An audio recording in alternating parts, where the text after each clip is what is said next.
Vamos analisar agora alguns assuntos teóricos para a prova. O primeiro deles é o processo de eletrização.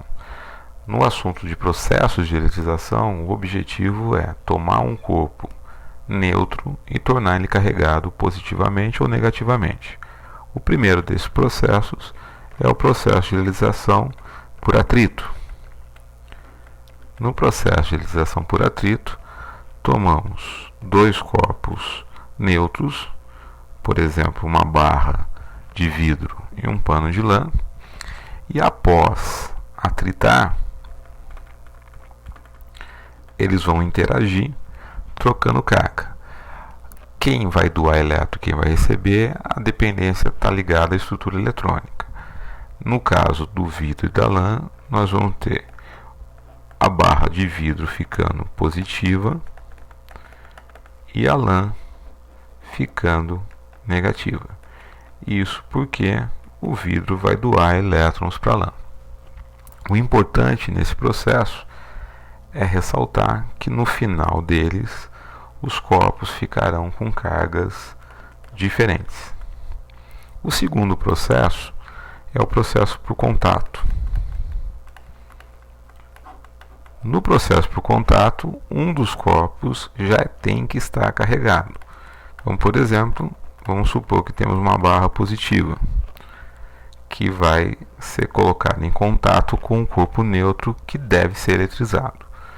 Quando colocamos a barra positiva em contato com o corpo neutro, os positivos começam a atrair os negativos do corpo neutro para próximo e repelir os positivos.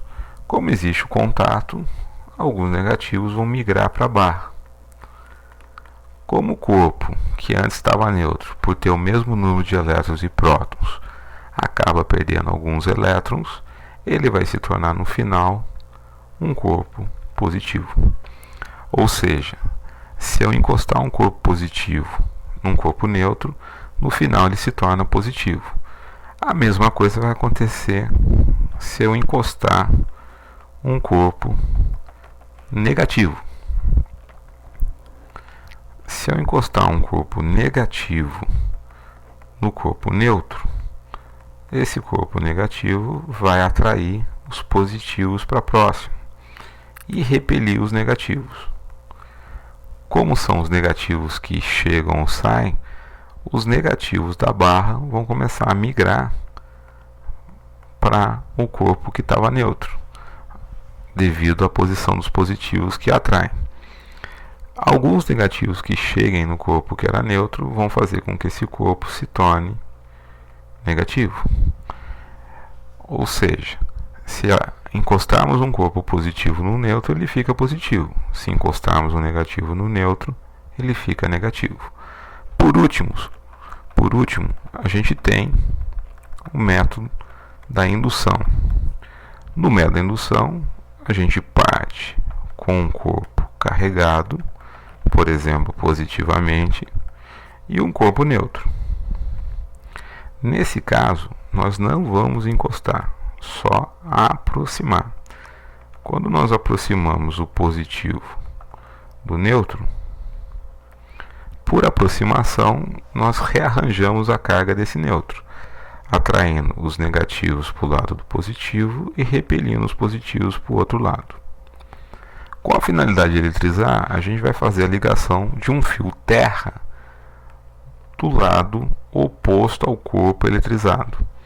Esse fio terra, ao ser ligado do lado positivo, faz com que a Terra imagine que esse corpo não seja neutro, e sim seja positivo.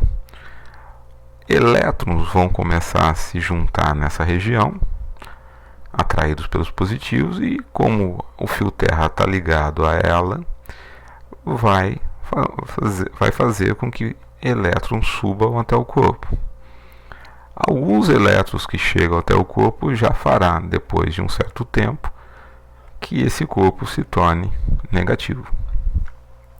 Acontece o contrário se nós aproximarmos, por exemplo, um corpo negativo do corpo neutro.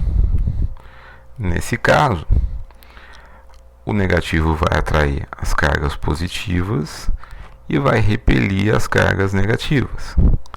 Ao ligar o lado negativo na Terra, a Terra vai imaginar que esse corpo é negativo e vai começar a atrair cargas positivas para a região.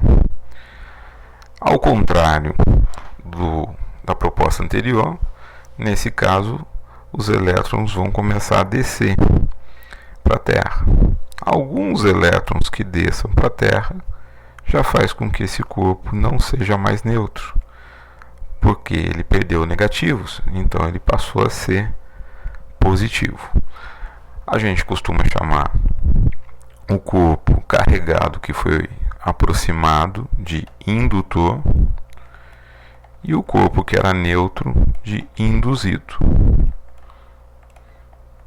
Se nós olharmos os dois exemplos, verificamos que sempre o indutor ficará no final com o sinal contrário do induzido.